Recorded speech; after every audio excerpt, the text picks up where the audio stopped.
Hello, and welcome to another episode of Bored and Annoyed. I am home with the movies. And I'm Jackson. And this week we're discussing widows and... the crimes of Gryffindor. The crimes of... The crimes of searching for more money. Yeah.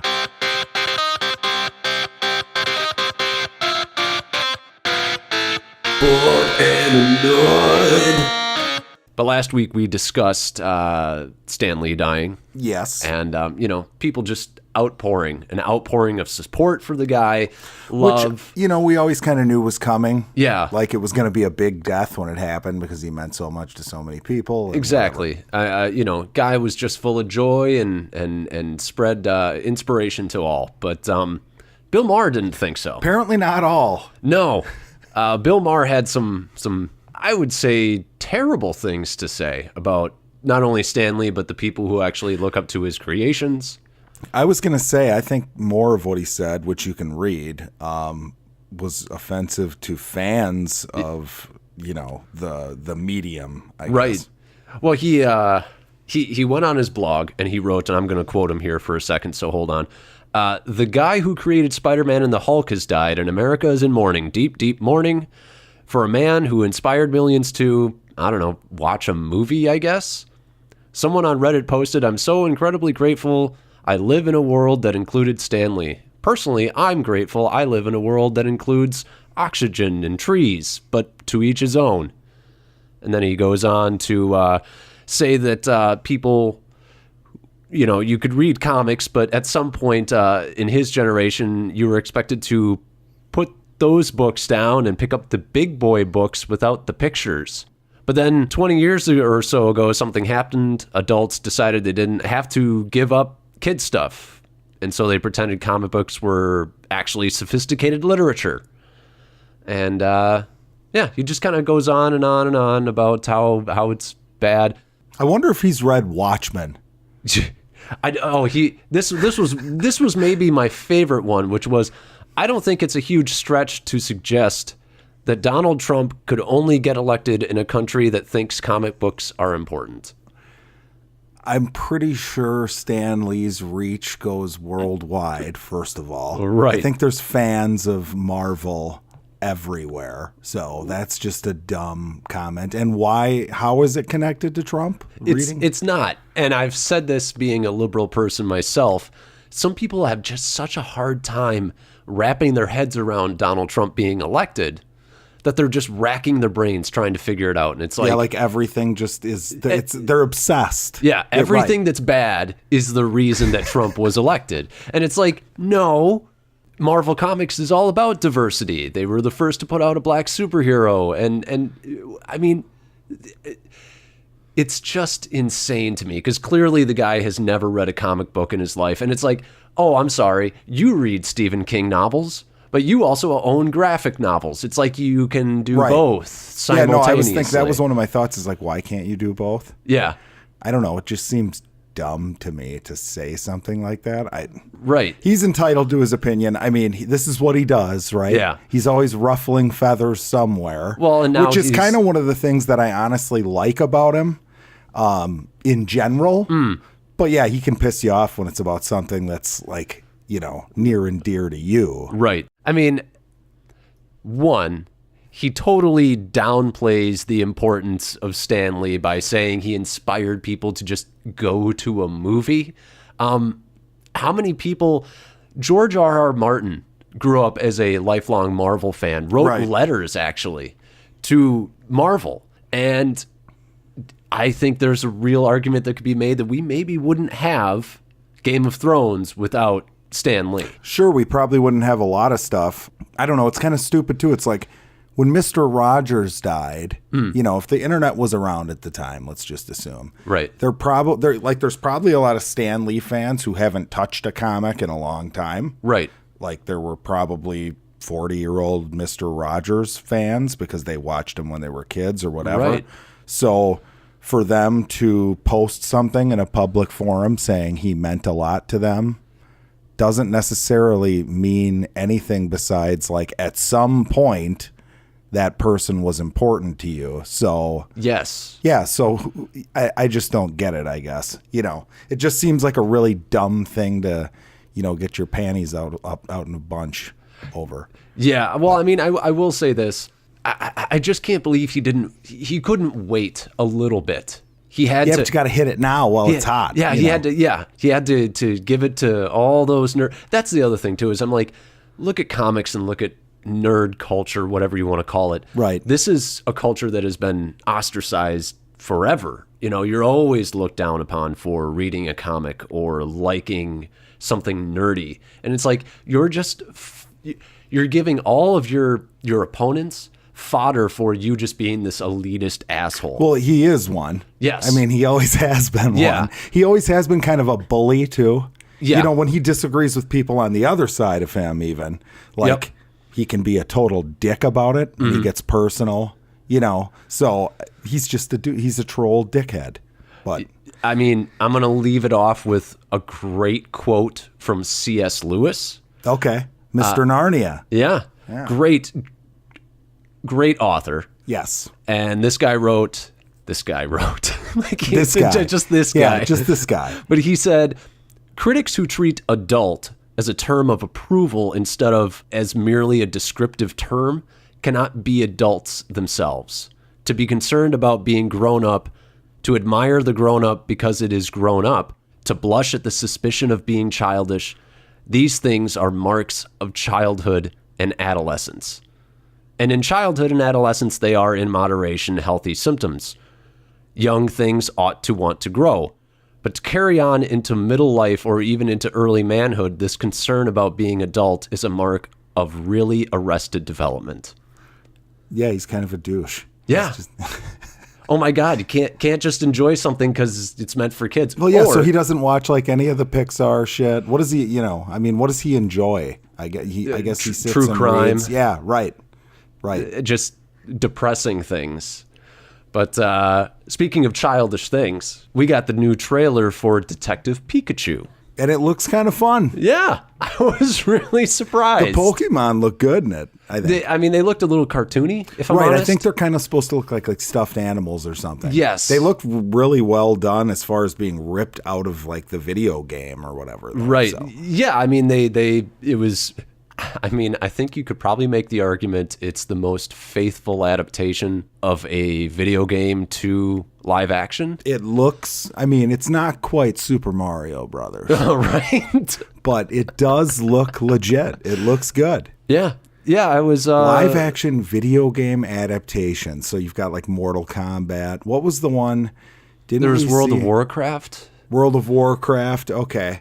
I feel like we saw something and talked about it on the podcast, a video game. Oh, Rampage. Rampage, yeah. Well, Rampage doesn't have much of a story. So they kind of just like, but you're right. That was, I guess, kind of faithful. But none of them look, This is ripped right off of... The characters look like the characters in the, cartoon, video game, whatever. But how do you feel about Deadpool being the voice? I don't care. Okay. Whatever. I'm sure he'll be fine. Yeah.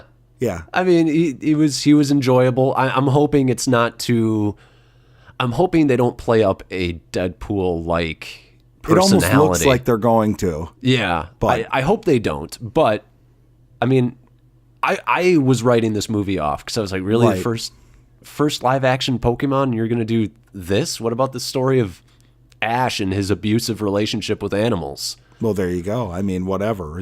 Just maybe everybody's seen enough of Ash. You need Maybe. something that looks decent to the rest of us, folks. But he wants to be the very best, Jackson. That's true. That's a universal theme for children. That is true. But And adults. yeah, it's true. It's true. We got some casting on The Mandalorian. So our buddy Pedro. The Red Viper. Yes, the Red Viper. Yes. Guy who got his skull crushed. Oh shit! Spoilers. Yeah. If you're not on the Game of Thrones train at this point, Oh, by the time if you're not on the Game of Thrones train, by the time you get there, you will have forgotten about that comment because there's going to be about 137 characters that you'll have been introduced to, and you won't know what the fuck's going on. Right. But yeah, he's in The Mandalorian, the new Star Wars series. And he is the Mandalorian. He is the Mandalorian. Yeah. There's also Gina Carano, Okay. and she was in Deadpool. Okay. She was the big, MMA fighter woman. And there's Bryce Dallas Howard. And I like her. Yeah. So and from what I hear, she's directing an episode as well, I believe. She is. So that's going to be, that's pretty good, I Let's think. hope it's good. Yeah. They need a win. Well, now, will this come out? This will come out before episode 9, I would assume, correct? Yeah, I think so. Early, middle next year, probably? Yeah, I believe they're looking for a release date sometime like, I think summer next year. Okay. So, yeah, very exciting. Yeah, I'm excited that is exciting. When is the Disney thing coming out? When is that's what I mean. I think that's actually coming out in the summer. So, that'll be, pretty excited for that. Yeah. But I think that's it for news, really. That's all we have for news. I mean, we could talk about Venom and how it's at 780 million already, thanks to China. How great is that? It's just... Do you know that it's probably going to end up being like the third highest grossing Spider-Man related movie? Well, I'm going to take out the Marvel ones and just say straight Spider-Man singular hero ones. I'm trying to think. So, yeah, so not including the Avengers movies. Yeah. Because you got Spidey 3 was at 890, then Homecoming is at 880, and this is closing in on those. Is this worse than the Amazing Spider-Man movies, though? Oh, God, that's tough. I don't think it's worse than 2. See, I like 2 better than 1, but I don't know. I might like it more than either of those. I don't... But that's just because I was so, annoyed that those were even made. I mean, do we really want to go down this rabbit hole of what's the worst? I mean, I feel like, that female doctor in Jurassic Park just sifting through the Triceratops shit. Yeah, there you go. That's what we're doing right now. All right. Yeah, Which piece of shit is worse than the other? Yeah, I will say this. Since Spider-Man 2, there has not been a good Sony-helmed Spider-Man movie. That's a fair argument. Yeah, because so it's been a long time. Because Marvel helmed Homecoming. Right. So, yeah. Valid point. It's kind of sad we've gotten one good Spider-Man movie in the last however many years. Was it 2002 was Spider-Man 2 or something? 2003 or 4. Okay.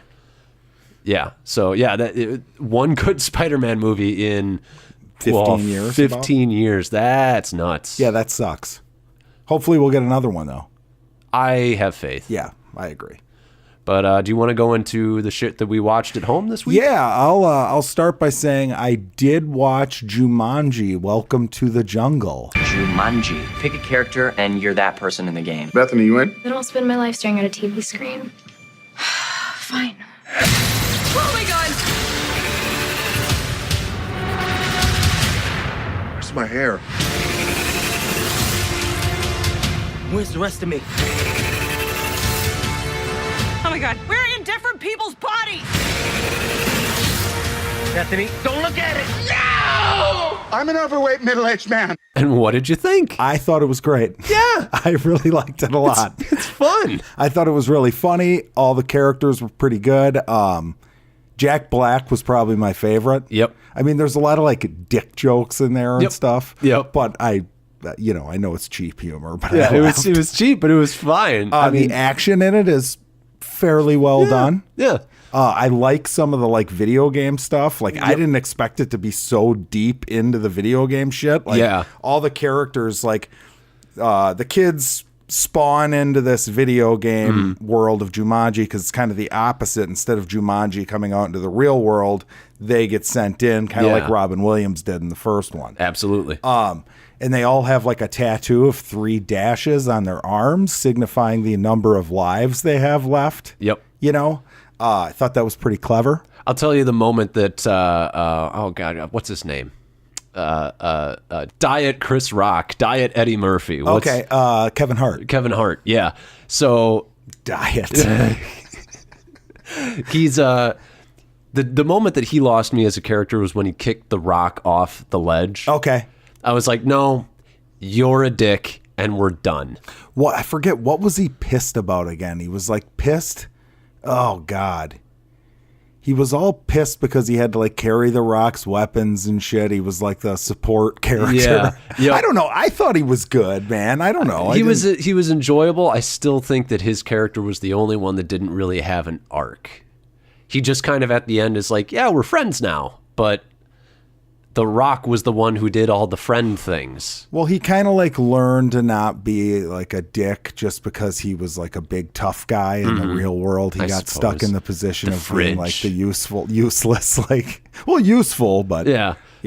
My weakness is cake. That was pretty good. That was good. But yeah, I thought it was good. The chick in it, the redheaded girl, was pretty good. Oh yeah, she plays Nebula in the Guardians movies. Yes, and she is quite good looking too. She's gorgeous. Yeah, I was impressed with that. But yeah, I thought the Jack Black playing a female, like stuck in Jack Black's body, and genius. He's just she,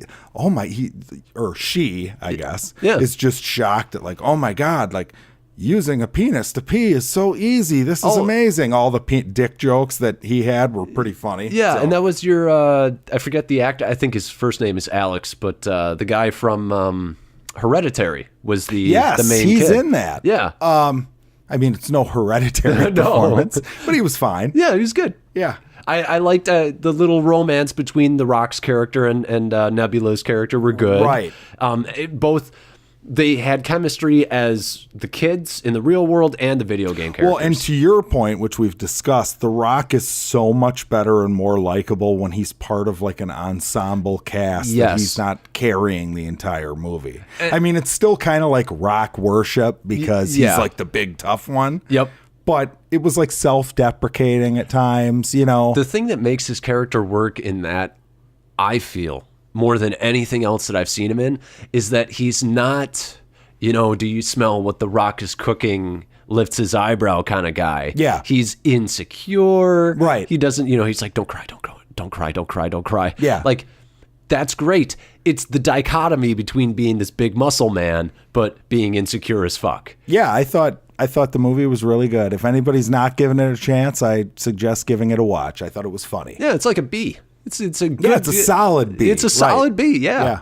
But what'd you watch? So I watched 2 movies. I'll get into the one that you'll be happy that I watched. Oh boy. I watched You Were Never Really Here. Okay. With Joaquin Phoenix. Joaquin Phoenix. Yes. Get up, can you hear me? My name's Joe. It's okay, come here. Close your eyes.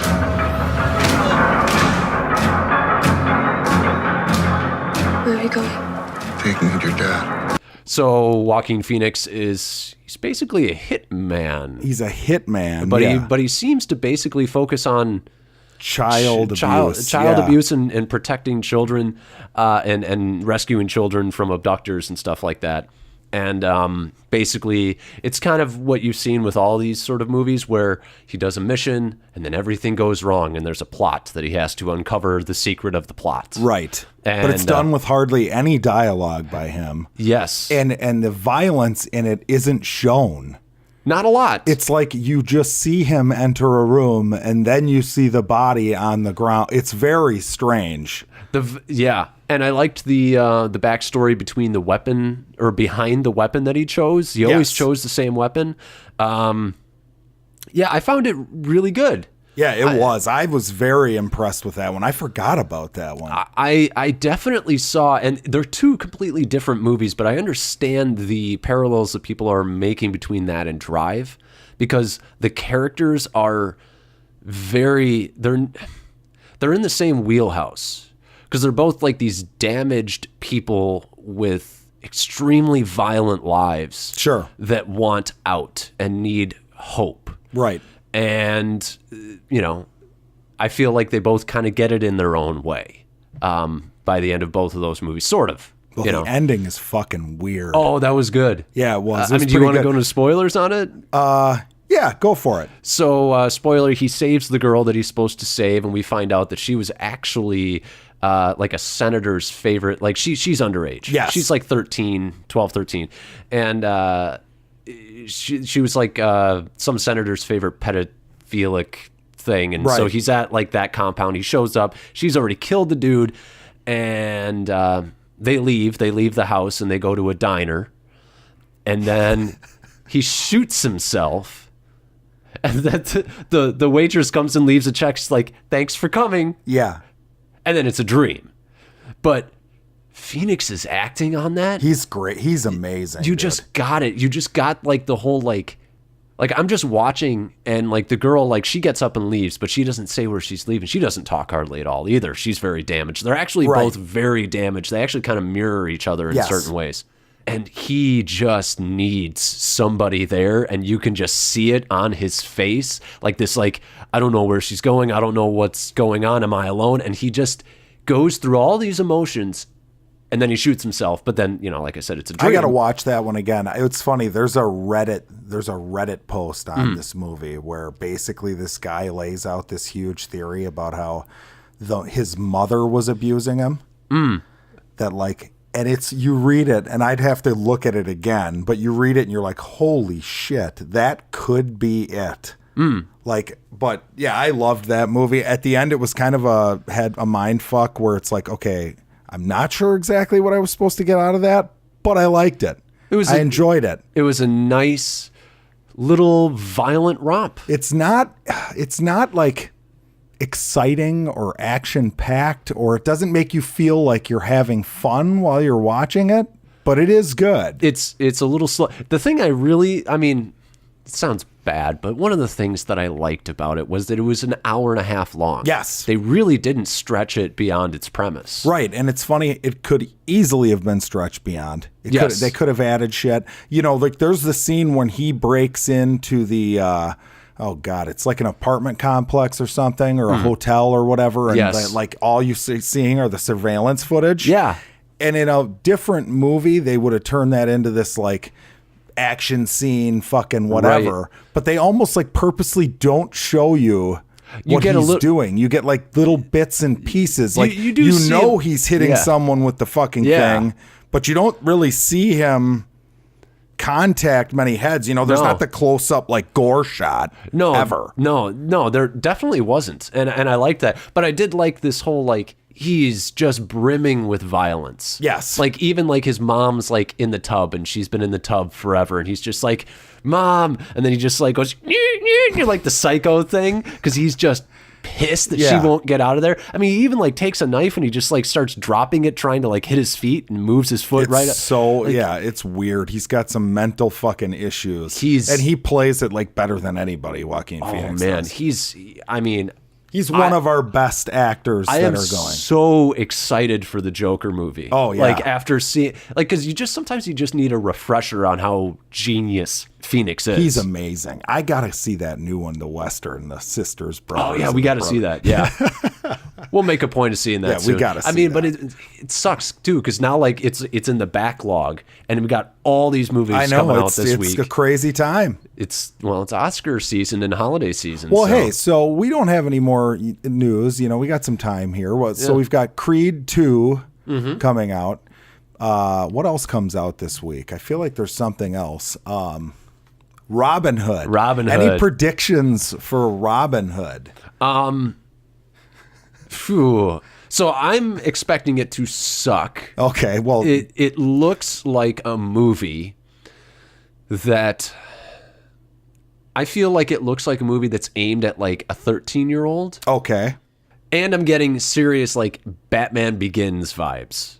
I don't know if you get that. Sure. I mean, it's certainly like The Hood or Arrow or whatever. It's funny because they kind of did that with the last Robin Hood movie they made with Russell Crowe, where they did like the before he was Robin Hood thing. But now they seem it looks like they're trying to make him a superhero, because they're giving him like he's like an elite now. Like that's where I get like the serious Batman Begins vibes. It's like he's an elite. He's going and talking to the people that he's going to be fighting, but then he goes out at night and puts on his little disguise and then he's got a guy who's training him, and it just feels like very much like the Ra's al Ghul kind of thing. And it does look dreadful.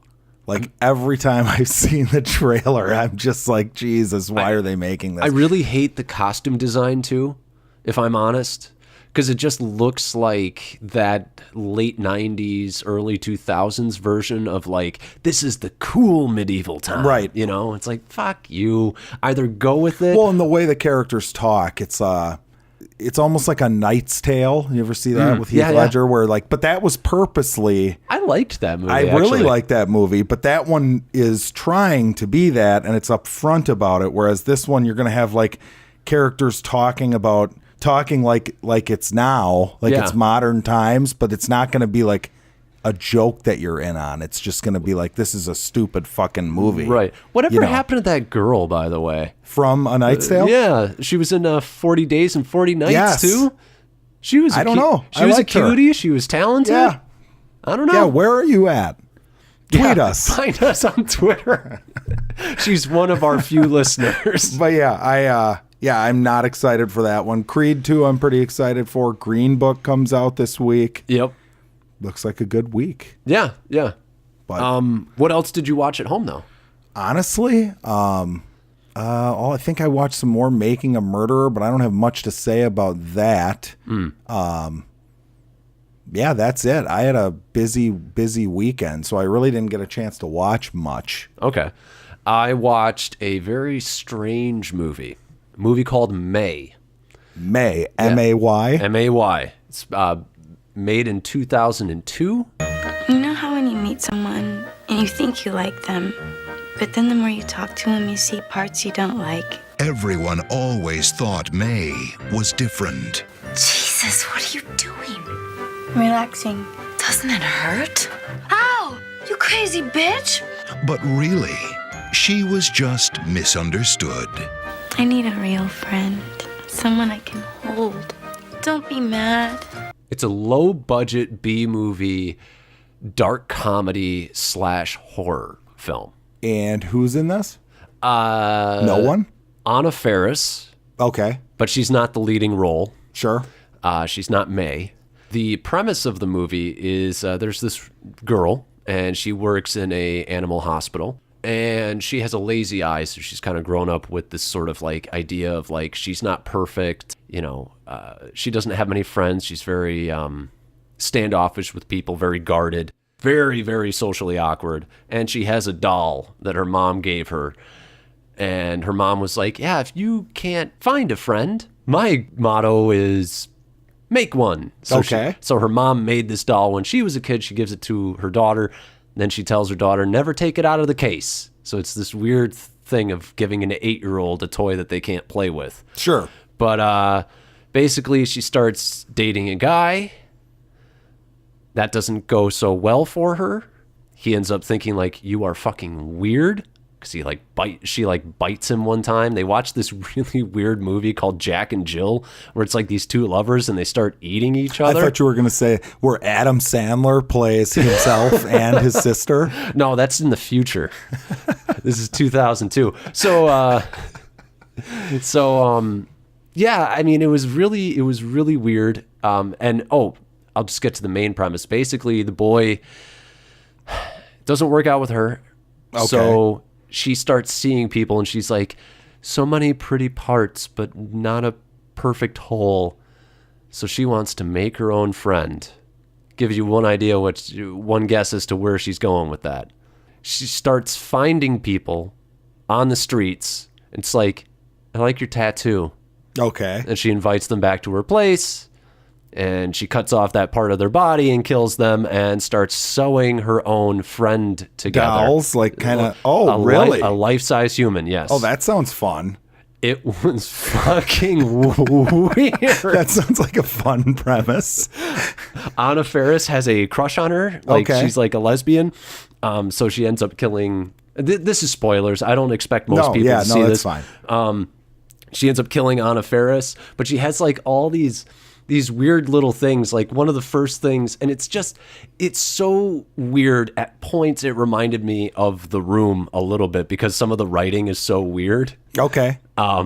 Self-aware though? I think so. Yeah, okay. Like this guy comes into the hospital and he's like, I came in here, my dog had 4 legs, and now my dog has 3 legs. What can we do about this? And he's just freaking out.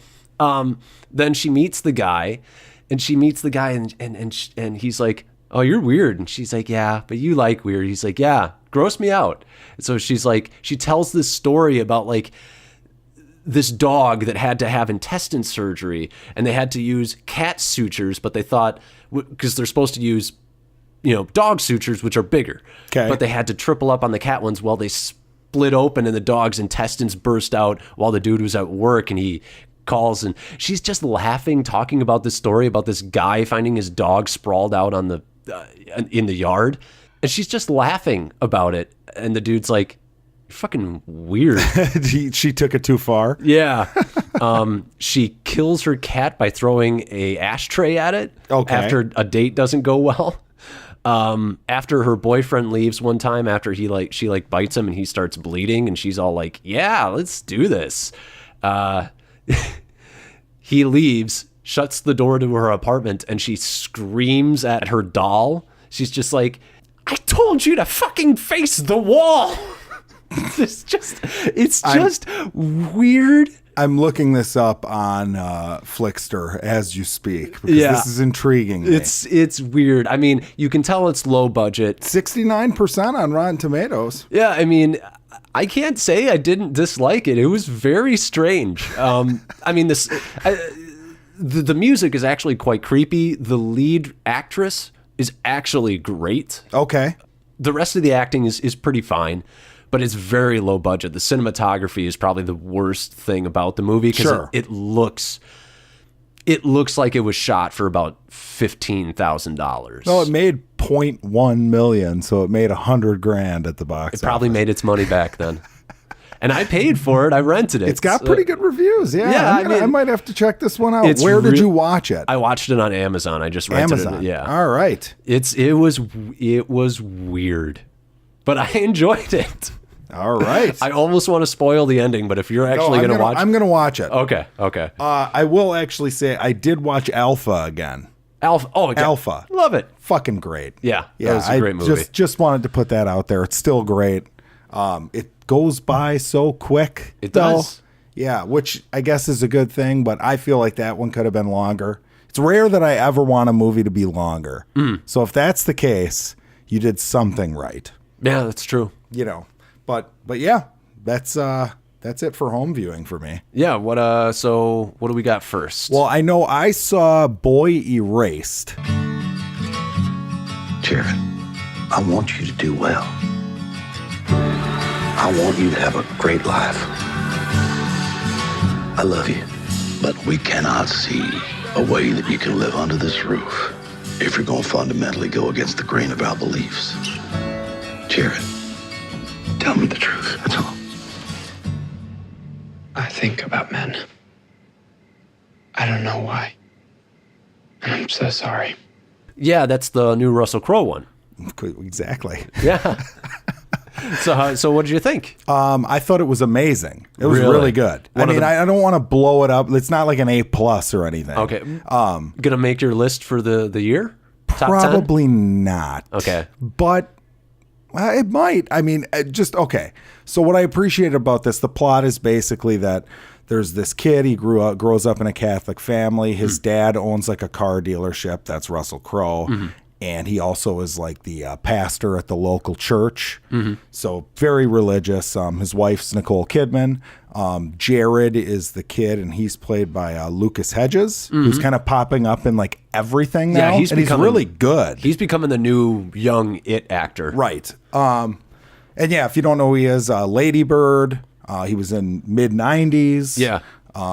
He's been in a bunch of stuff. Yeah, he's good. But yeah, basically the premise is he comes out as gay to his parents, who are super religious, and they freak out, or the dad at least freaks out. Russell Crowe kind of freaks out, and they send him to conversion therapy. Oof. Now, the movie was written and directed by Joel Edgerton, who also plays the head conversion therapy guy. Joel Edgerton is great. Yeah, he's fucking awesome. And that's just it about the movie. What's interesting about the movie, like Flea is one of the from Red Hot Chili Peppers. Really? Is like Awesome. He's good in it. Wait, is he one of the camp he's people? like a camp counselor guy that they bring in, like a specialist who like comes in and gives, he's like a drill sergeant type. Okay. But yeah, The conversion therapy stuff was weird to watch because I've gone to treatment for drug addiction a couple times, and some of the stuff they're doing is like the same. Right. Yeah. Which is like, this is fucking, it's stupid. This doesn't make any sense. Right. But what I loved about this movie is typically if you see a movie like this, like everyone's kind of a cartoon character. So the parents you're picturing a movie like this are like these overbearing assholes. Right. And, you know, like everyone at the camp, they're all the kids at the camp are kind of victims, and the people that are running the camp are all assholes. Like that's just kind of what you would expect. But it really doesn't do that. Like, it doesn't treat Russell Crowe's character, for instance, as if he's like a monster cartoon character. He's like just a guy who has like very strict religious beliefs, and he has a tough time with his kid coming out like this. Right. And they don't treat him as like the bad guy. Nobody's like the bad guy in this. Okay. Which feels more real to me. Like there's even a scene where Joel Edgerton is like browbeating the main character, like, you know, they have this exercise where like you sit in a chair and there's an empty chair, and Joel Edgerton's like, you know, your dad's there, pretend it's your dad, Yeah. like, tell him you hate him, blah blah blah, and the kid's kind of just like, I don't hate my dad, you know, and the kid actually like wants to convert. It's a weird thing, and there's like one kid who's like, look, just go along with it. Unless you just go along with it, even if you don't believe it, unless you really think that you're going to be able to convert from this. But yeah, I would highly recommend this one. I thought it was really good. Very well done. I don't think that it would be, I guess it might be offensive to some like uber religious people. Right. But I think more in general, it doesn't make them out to be fucking evil. So, Well, I mean, I think that they're kind of stupid with some of the shit they believe, but Right. Well, obviously I'm not a fan of conversion therapy. well, nobody is. Yeah.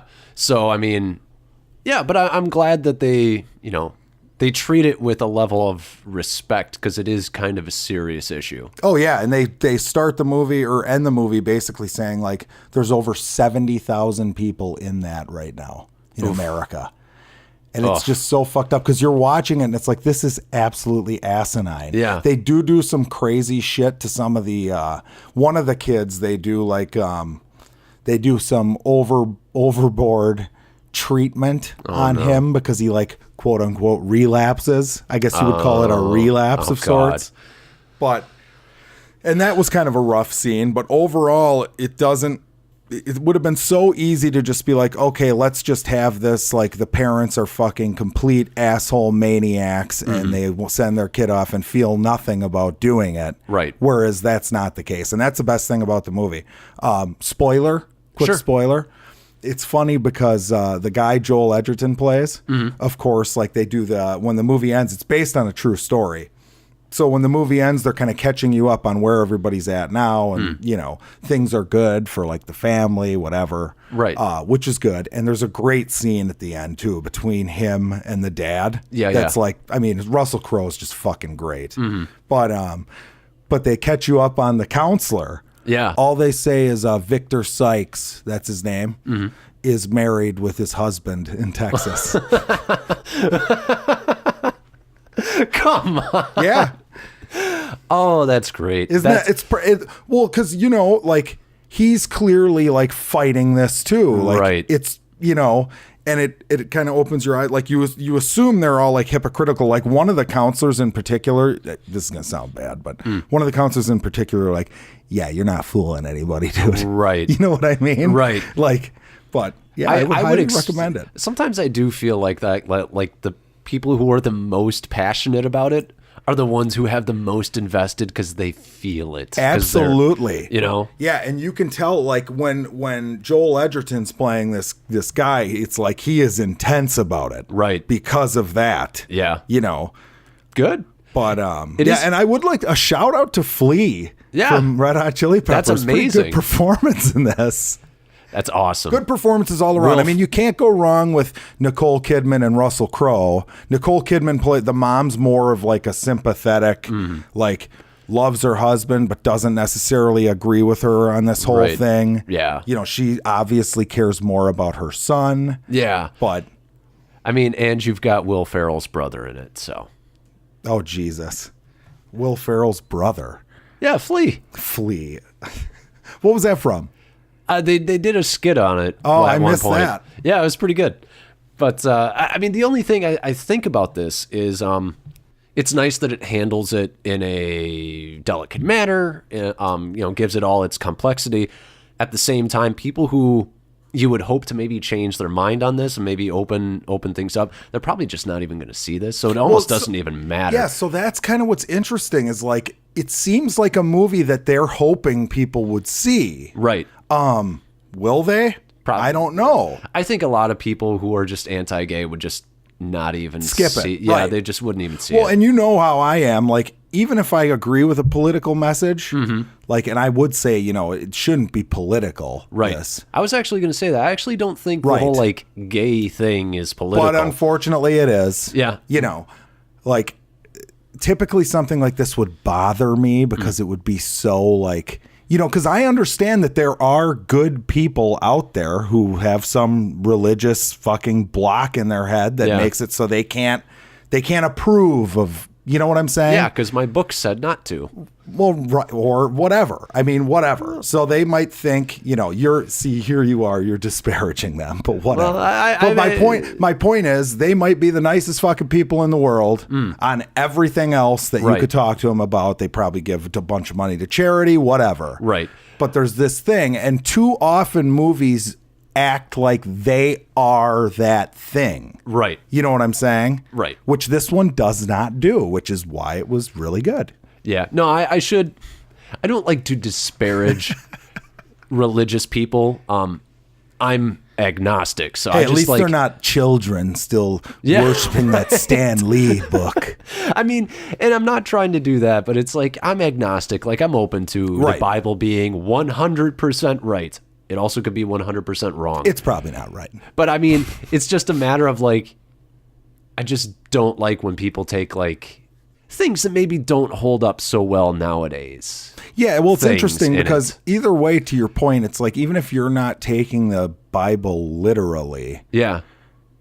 if you're using it as like a guide to live your life, Yeah. I mean, you can't ignore Right. the things that the bad things it does say about, you know. Like they say to stone a woman who's not a Right. virgin on her wedding day. I mean, Yeah. it's just stuff like that. Like I just don't get it. But, I think, yeah, I don't know. I think we're moving to the point where that's not, you know, I mean, people like to ignore that kind of shit. They do, and it's starting to do a religious Right. discussion. Yeah, well, which is whatever. one of the things you don't talk about. But that's what was good about the movie is because I could see like a really religious person watching this with their kid who's less religious or more progressive than they are, and Right. there being like a decent discussion about it. Yeah. You know? It's a tough one because people get really touchy about their beliefs. Right. You Well, know? it's the thing. It's just crazy. Like conversion therapy. Like who the fuck would ever think that's a good idea? But I mean, they do. We thought lobotomy was a good idea for a long time. That's true. So, so which one do you want to do first? Well, I guess we should save the money grosser for our main event. So that leads us to Widows. Mr. Mulligan, your family's been involved in Harry's life for many years. I need help. I don't see what I can do. Our husbands aren't coming back. We're on our own. My husband left me the plans for his next job. All I need is a crew to pull it off. Widows. So this was one of your most highly anticipated of the month. I was excited about this one, and it did not disappoint. I thought it was great. Yeah. I really, really liked it. There's only one thing in it that kind of had me like scratching my head. And that's for spoilers. Right. But other than that, I'm going to give this an A-. I thought it was great. So Steve McQueen Yes. directed this. Got to see a nice little message from him at the beginning of the movie. Yeah, I like that. I like that theaters are doing this now. Sometimes it feels like a little bit of a cheap shot. Like they did it with that Wrinkle in Time movie. Oh, I didn't see that. And I'm like, no. Did Oprah pop up for that one? No, the Duvernay. Oh, the lady director? Yeah. And it was just kind of like, please like my movie. And I'm like, no, but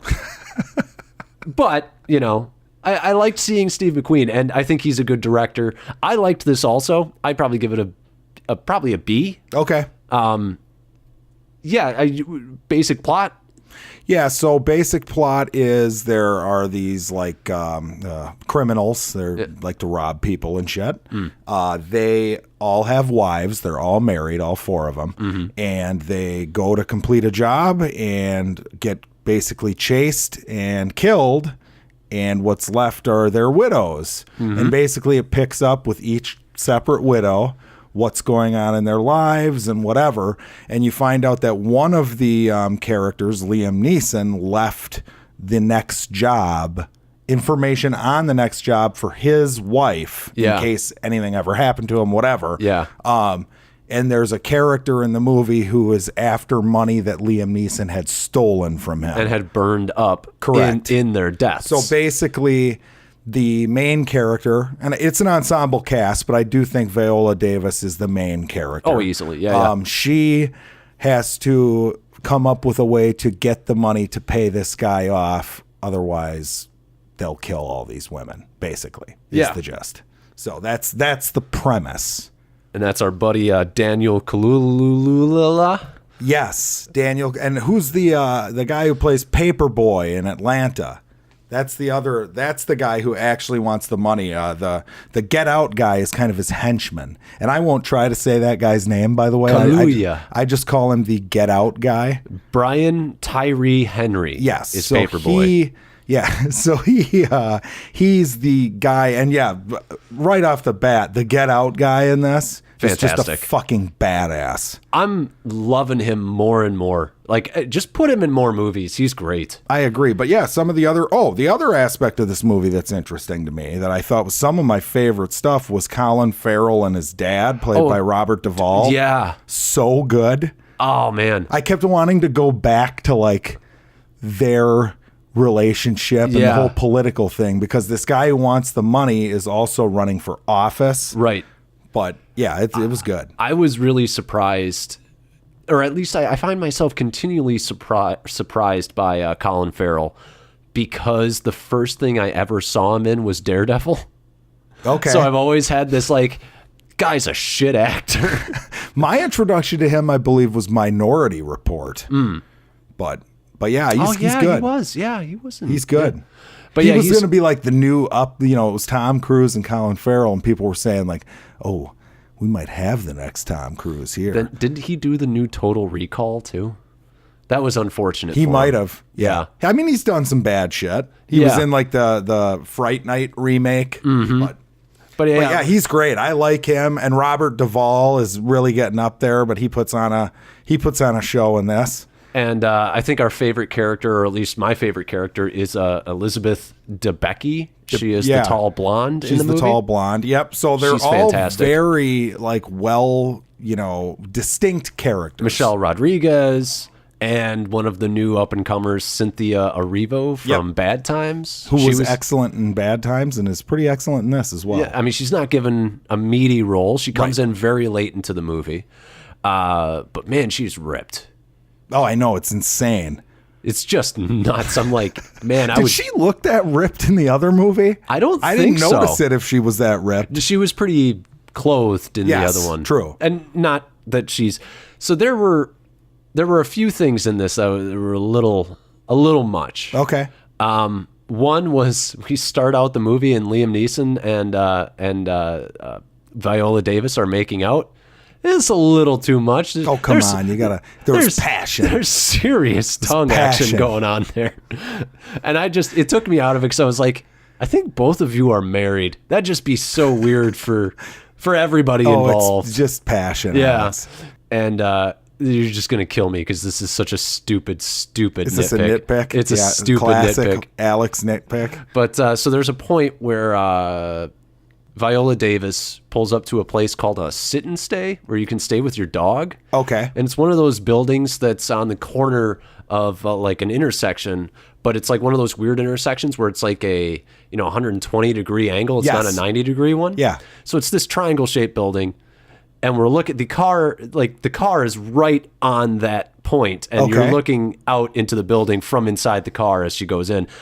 And I'm just like, I don't think you could park there. Oh, Jesus Christ. All right, on to the next. Those were like my big main. Oh, and the fact that Cynthia Erivo came in and like her scene, because we sort of established these characters about 45 minutes into the movie, maybe even an hour, Right. And then all of a sudden we go to this like barbershop type area, and you're like, wait, what? Yeah, I'd have to see it again. I kind of can understand that nitpick because it's not really connected to the movie right away. It isn't. Cynthia Erivo's kind of doing her own thing. Yeah. So that was odd to me because for a while I was like, What is her connection to the movie? Where is she coming Right. in? So I think you tighten that up and you bring maybe that scene earlier into the movie. Tie like, who knew her? Michelle Rodriguez knew her? Yeah. So maybe they hang out earlier in the movie so you get that connection earlier. That's a writing thing. Right. Michelle Rodriguez, well, let's wait for spoilers. Okay. And any plot details, But acting's great.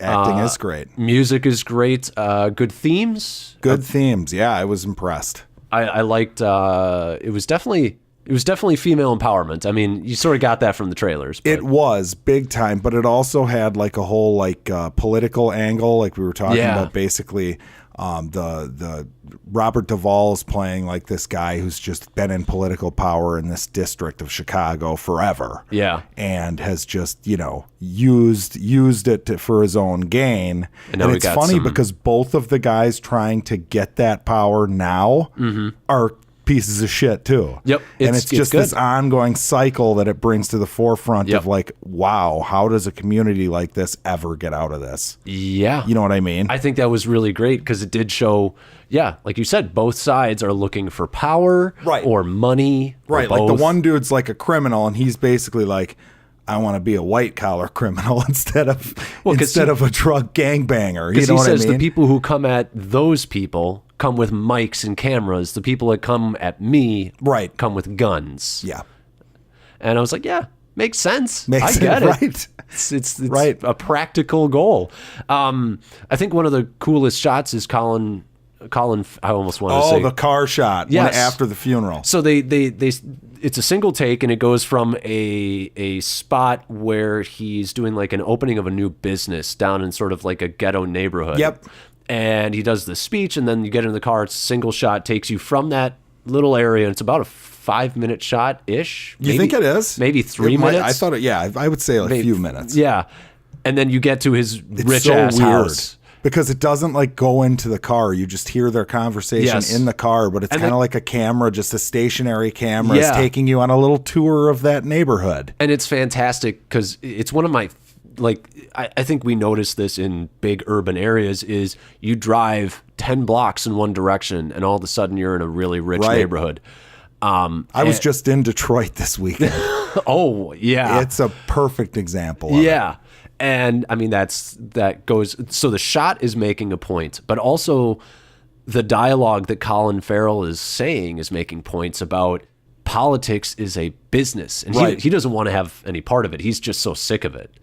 And I liked that. I liked all of it. Yeah. Do you want to get into spoilers? Let's do it. Okay. Spoilers. Yeah. Twist in this movie.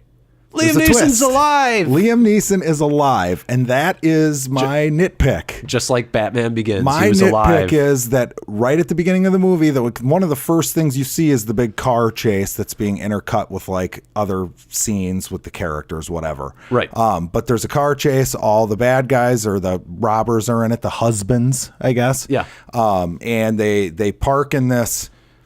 It's got a very heist movie feel. Yeah. They park in this like garage, like a big warehouse garage type thing. Yeah, if you played Grand Theft Auto, you know. Right. And they switch vans. Yeah. And then the cops open up the door to drive out. And the cops shoot up the car. But it's a wide shot. Right. So yes. you don't see Liam Neeson's yes, face. correct. You don't see the characters when this happens. They blow up the van. Yeah. And you think that the characters are all dead. That's the goal. I immediately, not that I guessed it perfectly, but I immediately was like, something's fishy here. Yeah, right. Something happened here. Like this was part of some plan. It's because it felt so much like a heist movie. It felt like the end of like Bandits or something, or like Ocean's 11 type thing. Like, oh, they're switching cars. There's some trickery happening here.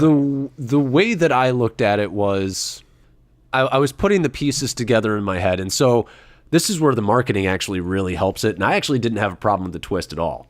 I don't have a problem with the twist. It's just that I feel like it would have been more shocking to me if I didn't expect something. Like I didn't have it nailed by any means. I'm not like some sort of fucking genius or anything. Okay. I mean, well, maybe I am, but I was sitting there thinking, like, just at the beginning, and I had forgotten about it for a while, but just at the beginning, I'm like, I'm not going to just sit here and buy that just happened. Right. You know what I mean? Because I was watching it and I was like, okay, well, this is pretty good because they're starting it out with the heist that kills the husbands. If you've seen the trailer, you already knew that was the premise. So I was true. like, so I'm sitting there, I'm like, oh, good. We're not dragging it out. We're not having their death be like the instigating incident that happens half an hour into the movie. Right. It happens like in 5-10 minutes into the movie. It happens movie. immediately. And the movie is not about them. Yeah. You know what I mean? And that's great because the actual sort of impetus for everything is that Manning character showing up to Viola Davis's place and saying, "You owe me $2 million." Right. And so that's great. It's not the deaths, it's the new situation. But so in thinking that, I was like, okay, good. You're just setting up the situation. That's all you're doing. And then I thought, oh, well, Colin Farrell's showed up to the funeral, to Liam Neeson's funeral. So I think because he robbed the Manning, I'm like, oh, he robbed the Manning dudes for Colin Farrell. That's why he's at the thing. Okay. And so I was like, that's the whole, like, that's going to be the reveal, is like it was for him. I still didn't see Liam Neeson being alive. Yeah, it was a good scene when they revealed he was alive. Yes, because Viola Davis shows up to one of the other widow's house, and he's there, and she sees his flask. Yes. And the dog tries to like get into the room because it smells him or whatever. Yeah. And she can't bear to open that door and like have that be answered for her. And I thought that was great. Yeah. Yeah, that was awesome. It was funny because I saw it with the fiance and she's sitting there like, why the hell didn't she open the door? And I'm like, I think that she just didn't want to know. Yeah. You know what I mean? She doesn't, like, she knows internally, but she just doesn't want to face that. Yep. She's struggling. But yeah, there were a few pretty great scenes in this, I would say. The one you already mentioned was great.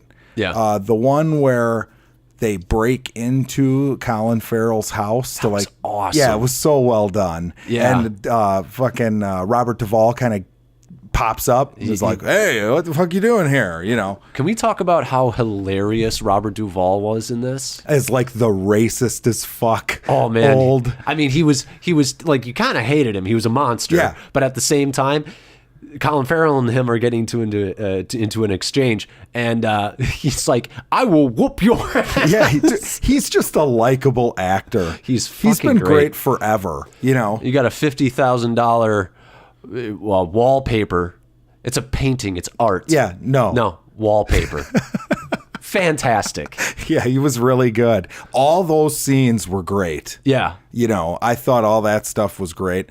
I like the little relationship that the blonde has with like the John or whatever, because the mom is kind of like, oh, you could just go sell yourself for money or whatever, and she ends up doing it. She had my favorite arc in the whole movie because she goes from being a victim. Her mom clearly was abusive. Her husband was abusive. And she ends up slapping Viola Davis, who ends up slapping her first initially. Right. And she's like, I'm done being treated like that. Yep. And she even like leaves the John guy, you know, she's done with that too. And I was like, yeah, Pretty good. Yeah, I liked her. I and liked her a Viola lot. Davis was she's going to be nominated for an Oscar for this, I would assume. You think so? I think she'll be nominated just because she's kind of like the it thing, too. People She's really like her. She's like the new Meryl Streep. Not quite. What's Meryl's movie this year? I think we talked about it. It was the legs as Tom and Jerry's legs. Oh, the mom. Oh, okay. Yeah. So she's going to be nominated for that. Yeah, it hasn't come out yet. Hasn't it's a come out yet, but she will be preemptive nomination. Yeah, sure. But yeah, I think she will be. Thought Liam Neeson was good in this as a bastard. Yeah.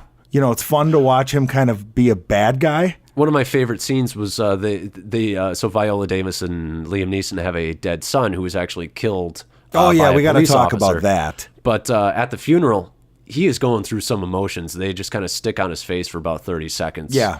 And his crying face was pretty impressive. I was like, yeah, you're fucking He's good got at some this. practice. Yeah. He's always losing his sons and daughters. Yep, that's true. Yep, some fuckers are always killing his kids. But yeah, so policeman killing a black child in this. This one was interesting for me because typically this would take me out of the movie because this has been in the news. Yeah. And it's like a thing. It was so quickly done, and it was so like to the point of like, okay, here's what happened. Okay, that's it. Yeah. That it didn't bother me very much. And see, it's so weird that it actually bothered me a little bit just because it was so very much like, look at us being topical. Right. Because it was very cartoonish the way it happened. Yeah, that was the thing is I was like, I know that sometimes with some of these instances, it is something similar to this. But other times it's not. And it's just kind of like this idea, like, I don't know, like, it just seemed like, did we really need that in this movie? To be the... Because everything else in this is I feel very timeless about the role of women and also the role of government and the role of power and money. Like racism is a theme in this, but it's not like... It's one of the lesser themes, yes, really. I would agree. It gets the least amount of screen time as far as themes go. Yeah, it was interesting that was the way they decided to do that. Yeah. I still thought it was pretty good, though, because I felt so bad for the kid. I felt horrible for him. I mean, and the family, the two of them. And I love how it leads to basically the ending where Liam Neeson is like, our relationship was done. Yeah. I couldn't save them. I couldn't save us. I couldn't save anybody. Yep. So I said, fuck it. Yep. And you were a coward and an awful person. Right. I mean, it's yeah. I mean, it was good. It was good. That shot where she actually shoots him. I mean, you just knew that she was the one who did it, you know? Yep. Like, there's no way with this movie it was going to go the other way. Right. So in that regard, I was like, I didn't need this slow reveal that he got shot. What if he killed her? What if that's how they ended the movie? Twist. Yeah, but the violence in this, like there's a scene, some of the Get Out guy. Yeah. And I'm never going to say his name. Daniel Kaluuya. Nope, that's your job on this podcast. But he, like first scene, one of the first scenes you see with him is like, some guys are hiding out, like rapping. I can't remember why they're hiding. Do you remember why they're hiding? They were the guards who were guarding the money that was initially robbed. Yep. So they're hiding, like spitting raps or whatever. That was funny as fuck, and by it was the way. Great. So they pull them out. One of the goons like pulls him out and brings him to the Get Out guy. And the Get Out guy's like, "Oh, you were rapping. Like, let me hear it." Oh, and man. they start like rapping and shit. He is right up in that dude's and he's face. Right up in the dude's face, like scaring the shit out of him. And then he just fucking shoots him in the head. Well, the thing that I liked about, oh man, you brought up another, that reminded me of another thing. And I could talk about this movie for a while. It's pretty damn good. But I liked the fact that he got up all in his face and then he starts backing off and he's like, ooh, like he's like getting into it. And then boom, like it just happens. And then the other guy just tries to take off and he gets shot too. And you're like, oh, this guy doesn't fuck around. It was a great introduction as to like what this dude's about. And then later on, there's a bar owner who he basically tortures. Yeah, that was good. And it's brutal. And he's torturing him while the other guy, Paperboy, is just standing there like watching this go down. Yep. That character was just fucking awesome. I liked when Paperboy came in and actually saw Viola Davis. Right. Yeah, the hotel scene. Is that what you're talking about? No, at the beginning? they're in her her apartment or whatever. Yeah, sorry, not hotel. So stupid. she's got her dog, and he grabs the dog, and instantly there's tension in the scene. Weren't you pissed? I was pissed watching it. Oh, well, I just knew. In all honesty, he sits down and he starts petting the dog, but he's got one hand that's petting the neck and one that's petting like a normal area. Yeah. And I'm like, are you going to kill the dog? I thought he was going to kill it for a second. Yeah. But I mean, instant tension in the scene. And just then, great he picks decision. it up by the scruff of its neck like you would pick up a puppy or something, but real tight. Yes. Like clearly choking the dog. And the dog's whimpering, and you're just like, well, fuck you, man. Right. Maybe one of my favorite things in the movie, though, this is maybe my favorite thing about it entirely, is so they rob Colin Farrell. They're leaving. Then all of a sudden, Daniel Kaluuya is in the car. Get out guy. And he steals the money that they just stole. Yep. And he starts listening to the radio. He's listening to his boy doing the debates. And then, because we leave the women on the side of the road all dejected and, they're done. And nope, they stole a car and ram it into him. Yes. And they kill him. And I was like, fuck yeah. It's the whole point of like, you're underestimating these women. You think they're just going to sit there and take it. No, done. And I was like, oh man, you guys are professionals. This is good. By the way, just a little segue here. I just got a text. Listen to this. I've been getting these texts. This is Selena with John Casablanca's modeling and acting agency. Ooh. I have an audition for you for modeling and acting opportunities in your area. Please call me at my office today by 8:30 p.m. to make your reservation. Spaces are limited. Reply stop to stop receiving texts. So I had replied stop long ago.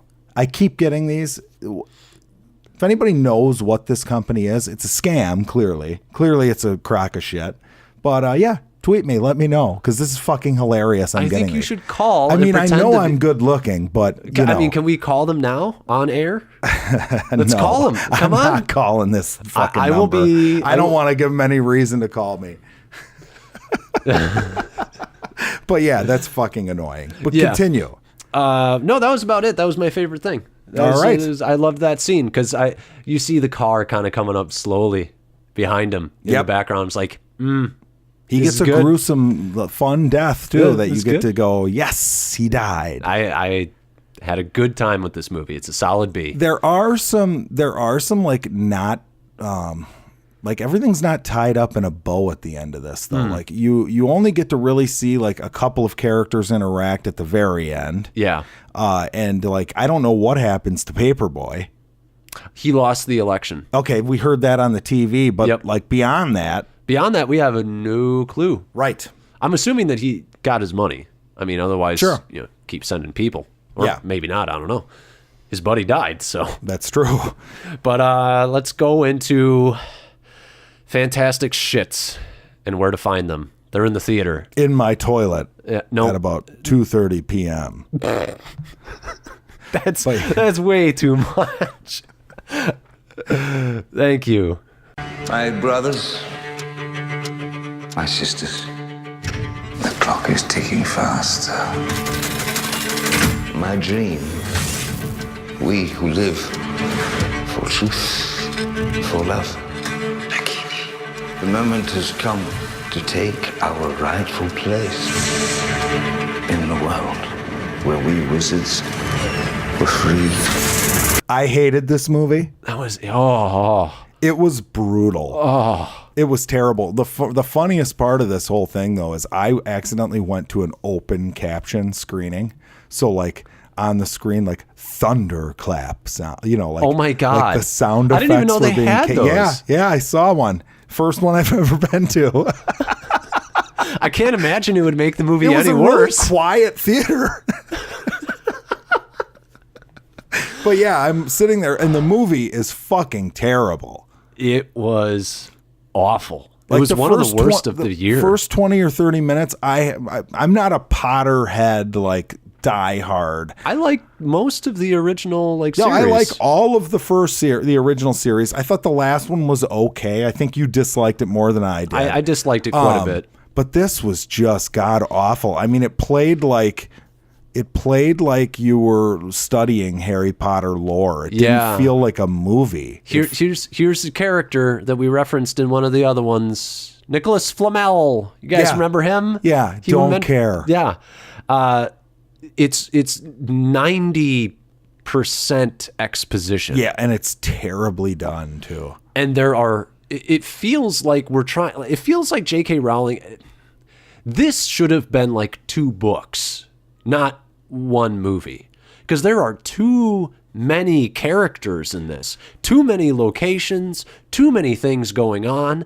I never felt grounded or attached to anyone or anything. You know, it was funny you mentioned exposition, because I would feel lost for like 20 minutes at a time, and then there would be a scene where like the character might as well have been looking into the camera like, oh, here's where we're at now. And they would explain like what was going on, and I'd be like, oh, I've caught up. And then like 20 minutes later, I'm like, I just don't fucking care. Yeah. I'm lost again.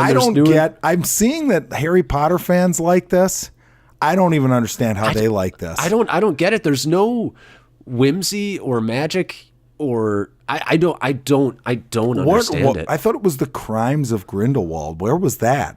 This wasn't about his crimes. Yeah, this was like about the kid who plays the Flash and like discovering who he is. The movie should have been named after garbage, him. Man. It was garbage. Yeah, I don't get it. Greatest thing about it, though, I'm gonna start out with a positive. Okay, this will be the only one, I'm assuming. The score is fantastic. It's another Harry Potter score, but the music is great. It really is truly great. No. I recommend go on YouTube or wherever, just listen to it.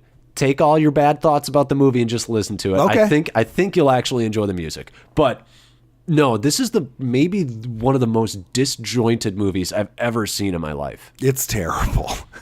I had no clue what the fuck was happening at the beginning. Towards the end, I kind of had caught up because they make it so it's easy to catch up, because they all get in a room and there's like a scene where basically like characters are just complete fucking utter drivel about who this character is and who that character is and what happened. If we care who's this guy's lineage is, and guess what? We only care at the end. We don't even. I don't care. even care at the end. We don't care at the end. I don't give one rat's ass. But and we're like, there's a reveal in this, and it means nothing to me. Yeah, I do not care. I will say it made me go, oh, I did not see that coming. Yeah, because it's stupid and it doesn't like add anything to anything. Why would you make it that? Yeah. It makes no sense. I watched this and I'm like, why is this even called Fantastic Beasts? Like the movie pauses to put in scenes that are Fantastic Beast related. Sure. It's 2 movies. It's The Crimes of Grindelwald No, and it's not Fantastic that. Beasts. It's never The Crimes of Grindelwald. Okay, well, it's just like Grindelwald hatching master plan. Grindelwald's crazy weekend. They never go into like what he's done. No. They never like talk about like why he's this evil fuck and what he did to like break off from, Dumbledore and his friends. See, that's a more interesting movie. That's what I thought this was. Young Dumbledore. Well, see, and they say that's what it was supposed to be. They call Dumbledore the greatest wizard. He's the most powerful. He's the only one who can take on Grindelwald. Sure. And then, but it's like it's just an example of more telling me, not showing me. I never saw anything that Dumbledore did that made him so great. That's true. This should have been See, this is the whole problem with the Fantastic Beasts series in general, is Newt Scamander is a boring-ass character.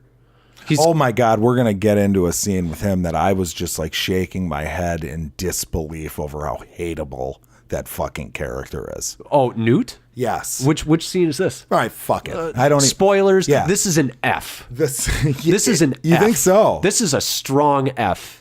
This is I'll give it a D-. This is one of the worst prequels I've ever seen. It's terrible. The scene I'm talking about is when like he's trying to spit it out to the girl, his love interest, that like he wasn't marrying Zoe Kravitz's character. Right. It was fucking brutal. I'm like, oh my God, dude, you are the biggest pussy. I'm supposed to root for you Just say it. And he's like, your eyes are like a salamander. Oh my God. I was sitting there like, I'm in disbelief that this is the guy who you want me to be like, go Newt Scamander or whatever the fuck his name is. Can I say it? Oh, it's Jesus the only Christ. scene that I actually kind of liked him in. No. Yep. No, it was terrible. It was not good. Because you're sitting there like, this is not that big of a thing to say. Just fucking say it. Okay. The whole goddamn movie, like they've been with each other for like an hour of the movie at that point. You never said this. This is like the thing that broke you apart. Right. And you were too fucking chicken shit just to be like, look, it never happened. It was a mistake. It was in an article, stupid National Enquirer article or whatever. I completely agree. It's shit writing. It's a contrivance so that they can be apart for most of the movie, so they can redo their entire arc from the first movie. You're right. It is. Yeah, it is. But I still, he's a shy little pussy man. You know? That's not who I want. He is. That's my problem. I don't want him as my main character. And the only good characters from the first one, the Queenie and the fat dude, were terrible in this. Like they're given nothing. Well, the end of the last one was this thing where you set up that like dude basically had the neuralizer from that Men in Black used on him, and he doesn't remember anything that's happened in the first movie. We just had to undo everything in the first movie. But you know that like, okay, they're going to come up with something so that's backed out. But they don't even do anything clever with that. It's just the first scene he's introduced in. Oh, it didn't work. Yep. Like you'd think you'd make it like a slapstick thing that follows him around for like a half hour, 40 minutes of the movie. Right. And then like, you have to come up with something. No, that's potential for fun. This movie is not fun, like at all. Yeah, no, it was terrible. Like, there are certain like world building things in this too that just don't make sense to me. Like there's a circus and they have traditional bars. I'm sorry, we have force fields in this world, and they seem to be pretty easy to conjure. Why did circus performer gets bit by a snake lady? Also, that's another like, ooh, did you know that this is going to be Voldemort's snake in the future? Who cares? That was I didn't even notice that. Yeah, that's her. I just don't give a shit. But I really don't give a shit. Can I tell you what I liked? Hold on, I want to go back to that scene. The worst. Did I miss something? Because I do not remember the whole like, oh, your fiance getting married to whatever. Oh no, it's a big misunderstanding. I was like, wait, is this new information? Did I forget that this was established? Yes. Okay. And earlier in the movie, it was established. See, there's just too much. There was like an article written, and you see a book of like a picture with him and his brother and her. Right. And the article says that Newt is marrying her. So her resolution to this is to like run off to Paris, apparently, and try and find this. I could whatever his fucking name is. I just could not believe like we meet Newt. And then there's a character that we've never seen before from his past, the Kravitz girl. Yes. And there's exposition there. Hey, remember our backstory? Oh, by the way, extreme close-ups on these two for no reason in that scene. Took me right out of it. I'm like, why are we doing this? Then he goes into a scene where he fucking meets more people to give him more exposition. Then Dumbledore shows up to give him more exposition. Yes. And then we go to the Grindelwald. All these fucking names, too. Wibbly-Wazzle.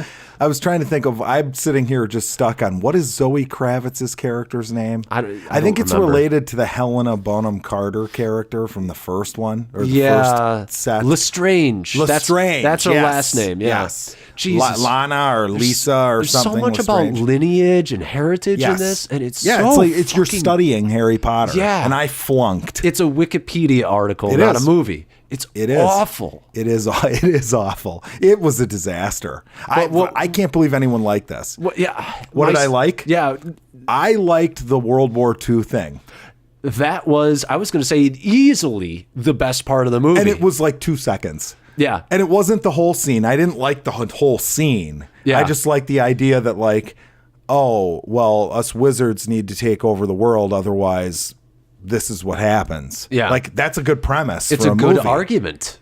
Yes. And in all he's honesty, Magneto. This movie, he's Magneto. In all basically. honesty, he actually, and I'm not saying, kill all the muggles or whatever, but he made me realize that wizards are monsters because they knew that World War II was coming. And they didn't do anything. And they didn't do anything. It's not their job to interfere. They have people living to like 119 or whatever the fuck. What's his name was like 600 something. Yeah. Flamel guy. That's Flamel based dude. on a real guy. Yeah. So fuck off. You could probably cure cancer. You are monsters. That's true. They're terrible. They're fucking... Yeah, no, but it was right from the beginning. I'm like, okay, so basically we're doing Magneto, but instead of having like, okay, so is Newt Professor X, or wait, Dumbledore's Professor X? But he's but he's not doing anything interesting. Why did he want to send Newt? He's like, I can't move against Grindelwald. It has to be you, Newt. Why did it have to be Newt? He's like a fucking zoo. I think it's because he knows that Newt can't help but do the right thing. I think that was the idea. He's the one man. He's the one man. Like you said, he's a pussy. He's a universe. pussy man. And he's the guy you chose. He's a pussy on the outside, but he has courage. And in all honesty, he did nothing. Nothing of real consequence in this movie to stop Grindelwald. His pet stole the thing. And I'm sorry, what the fuck the is... blood thing? Well, okay, so they're banging in high school, right? Dumbledore and Grindelwald. That's the idea, but they really pussied out of that one. But that's what it is, right? Yeah. So they made a blood pact never to fight each other. Yeah. What is the consequence if they break it? I don't know. They don't tell me. I don't think. Dumbledore starts wearing robes all the time. That's the consequence. Because right now he's quite dapper. Yeah. Yeah. And he doesn't act like Dumbledore. Here's the thing. I actually like Jude Law as Dumbledore. I like Jude Law, period. Yes. But the character, he's a nothing character. They got nothing for him there. It's all bad writing. You're right, but he doesn't act like Dumbledore. Like, Dumbledore doesn't work as like a young dude. He works as a fucking old wise wizard. It reminds me of James McAvoy as early Professor X. Like they grow into the role, and I was like, I'm fine with that. I'm fine with a young dapper Dumbledore. Yeah, I'm not. It doesn't work for me. I wasn't even fine when Richard Harris died after the first one, and the other guy took his place. Like, I wasn't even fine with that. That was abrupt. Yes. They should have just gotten frickin' Ian McKellen. I know that it would have been weird, but I don't give a fuck. He's just playing wizards everywhere. It's fine. It would have worked. Okay. But yeah, I don't know. This one's a disaster. It is a disaster. Yeah. Aren't you excited for the next 3 movies? Well, here's the thing. It actually did worse than the last one they're in the U.S. Make 3 more. Well, they probably will. I hated... Okay, so... all the early Potter films had this whimsy, and like all these characters kind of wore like sort of weird, sort of wizardy kind of stuff, robes and shit, capes.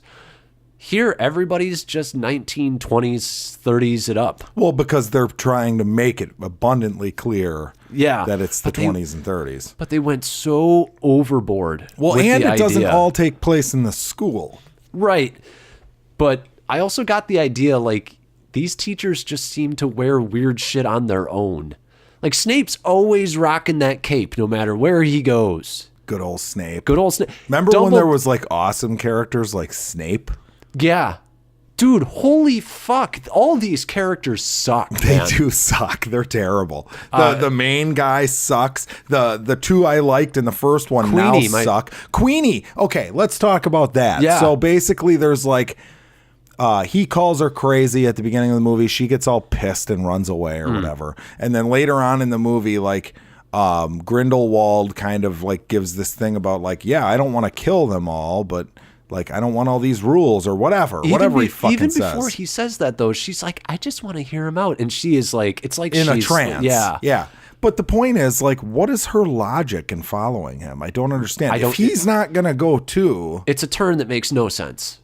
At all. It's there to separate the characters and to be like again. So the next movie is going to be the same thing as this movie. And once again, it's about the idea. Like, this is clearly an allegory for fascism. Like, clearly. Sure. Like, yeah. I just got clear, like, you know, like... He's like he's Hitler or whatever. He's Hitler or, you know, Trump. Some people are going to say Trump. Whatever, you know, I'm not making a call either way. I'm just saying, like, that's going to be the parallel everybody's going to make. And it's like, it's the idea like, oh, even your rational friends will side with fascism if they find something they like or if it's a passionate speaker or whatever. And it's like, okay, fine, but she was in a trance. And I thought we were setting up the idea that, like, he somehow put spells on people just by talking, but we never got an answer to that. No, because the other people weren't under a spell. And I thought for a while they were like, oh, no silver tongue, and they took away his, like, little medallion thing, you know, in the prison breakout scene. And then they kept on cutting to it. I was like, oh, is that like his I can put a trance on people thing? And then it's not. I couldn't understand what it was. Even when it got pulled out at the end, I'm like, are you going to tell me what this thing is now? What's the significance of this? Made no sense. Garbage. Absolutely awful. All the animals are in this just because it's called Fantastic Beasts. If it wasn't, that scene where he like rides around on that the oh god, what do you call it? Seaweed thing? The seaweed dragon. It's like thing? a Chinese dragon. Yeah. Yeah. So stupid. This was so jarring. How bad it was? It was just I like, was pretty shocked at how bad it was. I could never like just get into a scene. Like no, the only time it had me was that one moment where he's like, oh, look, this is what happens if humans, this is what they'll do. Yeah. And to your point, it's kind of ruined now because it's like you guys knew that this was going to happen. Yeah. We can see the future. Like, the rules are weird in this universe too now at this point where I'm like, I don't even fucking understand. Like, can anyone just do anything? Basically.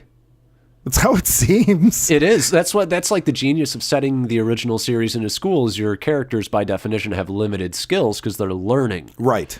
And you got, and she always structured it in a way where like they learned like 1 or 2 spells that year. The shit they could do was earned. Yes. Yeah. Here, everybody's got everything right off the bat. And another weird thing is like Newt shows up to where like his love interest was at one point, and he sort of does this like, I'm gonna watch the past and see where she went and stuff. And he's the only one doing magic like throughout the entire street. Even though like they're in it is magic. like Magic Land, right? Yeah. They go into the statue or whatever. I just can't keep. I keep on thinking, and I know it's a and nitpick. What's his name's just bumbling around in every fucking scene just because he has to be there, and they have nothing to do with him. Yeah, goddamn, there's so many issues. Like you said, he shouldn't be there because he has no reason to be in there. He has no reason to be in the movie. He's fucking useless. They should have just had him. He hasn't figured it out yet. They have nothing to do with this movie with him. Just fucking get rid of him. But I don't understand why anybody runs in this world. I don't even understand why anybody walks because they've got that whole like whoosh thing where they can just whoosh anywhere at any time. And you haven't established like, oh, it takes a certain amount of magical energy for me to do that. So I save it for important things. There are people who are just like these old people who are carrying these carts and they're full of boxes and the boxes get knocked down and then Newt like puts them back up. And I'm like, that's not impressive. Couldn't those people do it? They're in the Magic Land. Like it's so, and it's filled with bureaucracy. That's what people want in a magic world. Bureaucracy. It was terrible. It's awful. I fucking hated it. It was really bad. How How about the twist? Or the reveal. I'm not even going to call it a twist. Oh, you mean it's how Dumbledore's brother that I don't remember ever being spoken about, ever mattering whatsoever to anyone. Right. That's the reveal. He's the brother. Yep. I also like the fact that Did it blow your mind? No, fuck that. I mean, I was like, people like act like there's going to be some reveal. I'm sitting here like waiting, like, okay, well, maybe this reveal will be cool. Maybe it's like, I mean, you know what? That just made me think of something. That might be the problem. They showed you all the backstory of the characters through flashbacks for 7 movies. So like, I was sitting there thinking like, well, it can't be Snape. We kind of learned about what his deal is. Right. It can't be Voldemort. Yep. Because we kind of learned about him. Yep. Like every character of any significance has already been explained. Yeah. So what's left? Oh, let's just make up that Dumbledore had a brother. Yeah. An evil brother. because that's always my interesting. God. Then you can just see where this is going. It's they tried to do like the Star Wars thing, like he's the Darth Vader and Grindelwald is the Emperor. Oh yeah, they did. Yeah, that is what they're doing. And it's just garbage. That is exactly what they're doing, though. You're right. It's mind-boggling that like J.K. Rowling can write these like fantastic books, and then she writes 2 shit movies in a row. So I think we're learning about J.K. Rowling here a little bit. I mean, they are good books. Right. But let's not pretend, and I'm going to sound like Bill Maher here. Oh, boy. Let's not pretend they're like Tolkien high literature shit. That's sort of always been my stance on J.K. Rowling. Not that they're bad. They're good. I've read a few of them. I enjoyed them. But let's not, maybe she's not a great script writer. Maybe she, It's a different medium. Right. What about the scene in the tomb where they're all just Oh discussing my God. their Yeah, that's backstories? the exposition dump of the century. Yeah. The babies were swapped and I grabbed this baby and it was so stupid. And I kept on thinking like they okay. So wait a minute though. This one, the black dude, the character who's like chasing after him as well. Mm-hmm. This has been a completely pointless exercise for him. His life is pointless. They've already killed the person he's searching for to kill. Yeah. Like his meaning for existing in the movie. Yeah. Was dead when it was an infant. See, this is just a matter of like, she's like, oh, people kind of like the Potter movies because they're magic mysteries. Like there's always like a revelation at the end of every book. Right. About Harry or the past or whatever. And so she's like, I have to mimic that. So there's got to be a reveal. No. Different series, different rules. We don't need this. You're right. We don't need a reveal. It's just, I don't understand why we didn't do young Dumbledore. I don't understand the point of Newt Scamander. I don't understand the point of focusing so much on like the magic ministry or whatever. Like nobody cares about the magic police. Literally, they're the least interesting part of the Harry Potter movies in general. Yeah, I would rather follow the goblin banker guys. Yeah. And I'm sorry, I thought like this was like Wizard Hitler. I thought that's who this was. And he's not. Well, it wasn't Voldemort kind of Wizard Hitler too? Like, isn't this just another Voldemort, basically? Yeah. Also, what's the difference? Also, can I just say, so the idea is like he can talk people into doing what he wants and siding with him. That's why he's so dangerous. But you telling me that you look at that dude and you're like, yeah, this is a guy who's not unhinged. Yeah, he looks like a wacko with his blonde, weird hair and his hair is so out of time, too. Now, how did you think his performance was? I thought he was fine. It's Johnny Depp. Yeah. He's doing Johnny Depp. Best performance in the movie is Jude Law, and he gets the least amount of screen time. It's true. Flashbacks to young Newt Scamander. He always had that haircut. Oh, my God. I hate that. I hate everything about this movie. He did. He had the same stupid haircut. I just hate the character. He's awful. He comes on screen just looking all sad and I'm sad all the time. I'm very nervous all the time and sad all the time. Look at my pets. They understand this me. Is the guy you want to get behind. Oh. Yeah, he's terrible. And he's got his little mini It's making Groot. me dislike the actor. From seeing him in this role. Bad for Eddie Redmayne. I legitimately felt bad. But that's what's sad is like this is what he's good at. It's kind of like because I did see the Stephen Hawking one. He was really good in. Yeah. He's just not a strong leading man. I don't think. No, he's like even more of a pussy than Woody Allen. He's a Weasley villain, maybe. You know what I mean? Did you see him in that the Magic Bees movie? The Magic Bees. Mila Kunis were the bees. Oh, yes. I liked him in that. I hated him. See, it's funny because that one's one of those like guilty pleasures. It's got a couple parts that I really like. I hated that movie. He was my favorite part of that movie, though. He would With just his like weird whisper. He would whisper, and then he would yell. Yeah. All right, that's better than Newt Scamander. I don't know. I don't You're have giving much. it an F, huh? I'm giving it an F. No, okay. I'm giving it a D minus. F plus. Okay. It's got that good score. That's God. legit it. That's it. This movie was so dark too, and I don't mean like I tonally. couldn't even see it. Yeah. I couldn't even see half of what was happening. Yeah. No, I agree completely. I'm glad you said that actually, because there were scenes where I'm like, Oh, it'd be great to see some detail on this CGI here. Did you just cover it by making it so dark that I couldn't see fucking anything? Yeah. I hated this movie. I hated it. Did you like this movie, Alex? I hated it. My sister loved it. She's a Potterhead. She loved it.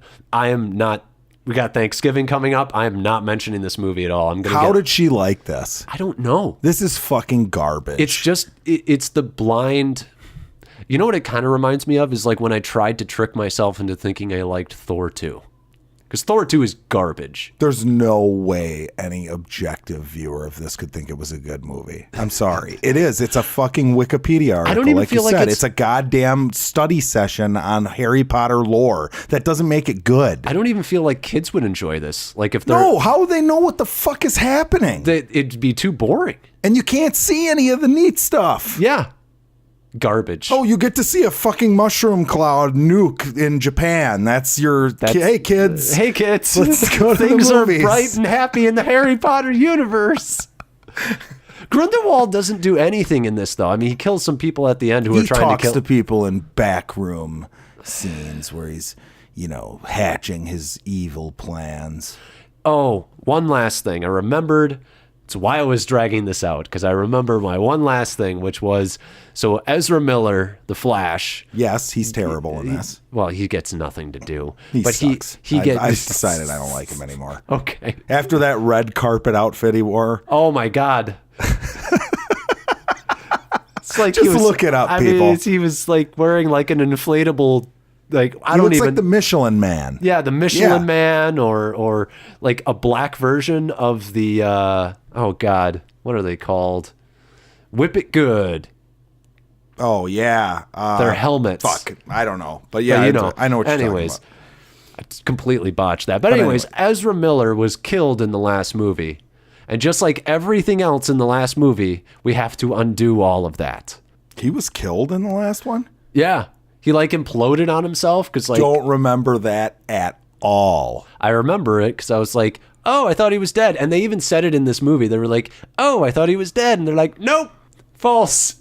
Everything that happened in the last movie didn't matter, other than the fact that characters met each other. That's back to the fat friend.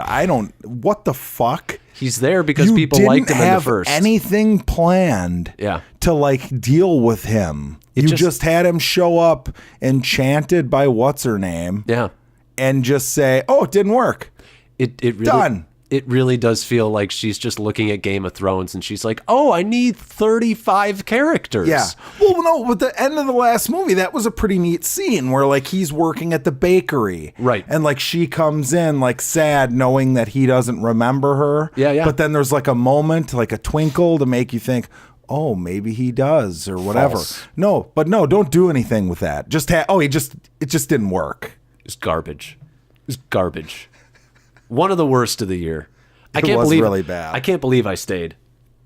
I can't believe I walked out of the Meg and I stayed for this movie. The Meg was way better than this. I mean, they're pretty They're close. both bad. They're pretty close, but yeah, this was bad. But yeah, that's another episode. Yeah. That's another episode of Bored and Annoyed. Hope you enjoyed, and sorry if you like the Harry Potter movie. Yeah, you'll come to realize it sucks ass.